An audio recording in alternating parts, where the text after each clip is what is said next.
ভারতের রাস্তায় পথচারী নিরাপত্তা একটি বড় বিষয়, কারণ আমাদের দেশে অনেক সময় অনেক গাড়ি সিগন্যাল মানে না। কিন্তু আপনি একজন পথচারী হিসেবে সবসময় জেব্রা ক্রসিংয়ের উপর দিয়ে রাস্তা পারাপার করেন তো?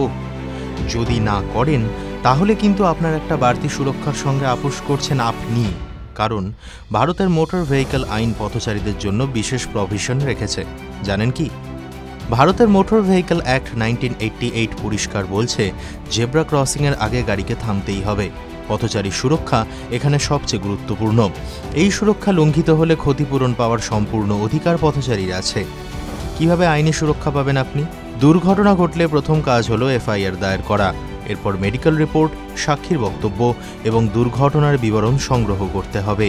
এই সমস্ত নথি এমএসসিটি বা মোটর অ্যাক্সিডেন্ট ক্লেম ট্রাইব্যুনালে জমা দিতে হবে। কি কি ক্ষতিপূরণ পাওয়া যাবে? চিকিৎসার সব খরচ মিলবে।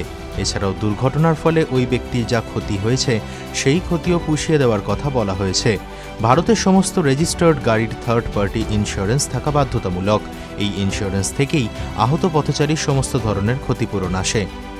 আইনের একটি গুরুত্বপূর্ণ অংশ হল no fault liability. Motor vehicle অ্যাক্টের সেকশন 140 এবং সেকশন 163A বলছে, দুর্ঘটনার জন্য কার দোষ তা প্রমাণ না হলেও আপনি প্রাথমিক ক্ষতিপূরণটুকু পাবেন। ভারতের প্রেস ইনফরমেশন ব্যুরোর 7ই অগস্টের আপডেট বলছে, দেশে যে কোনো মোটর গাড়ির সঙ্গে দুর্ঘটনায় আহত প্রত্যেক ব্যক্তি সর্বোচ্চ 1,50,000 টাকা পর্যন্ত চিকিৎসার খরচ পাবেন। দুর্ঘটনার তারিখ থেকে 7 দিনের মধ্যে এই টাকা পাওয়া যাবে।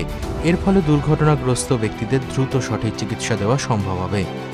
যদি কোনো হিট অ্যান্ড রান হয়, অর্থাৎ গাড়ি যদি শনাক্ত না করা যায়, সেক্ষেত্রে সরকার পরিচালিত সোলোটিয়াম স্কিম রয়েছে। এই স্কিম অনুযায়ী মৃত্যুতে 2 লক্ষ টাকা এবং স্থায়ী অক্ষমতার জন্য 50,000 টাকা পর্যন্ত পাওয়া যায়।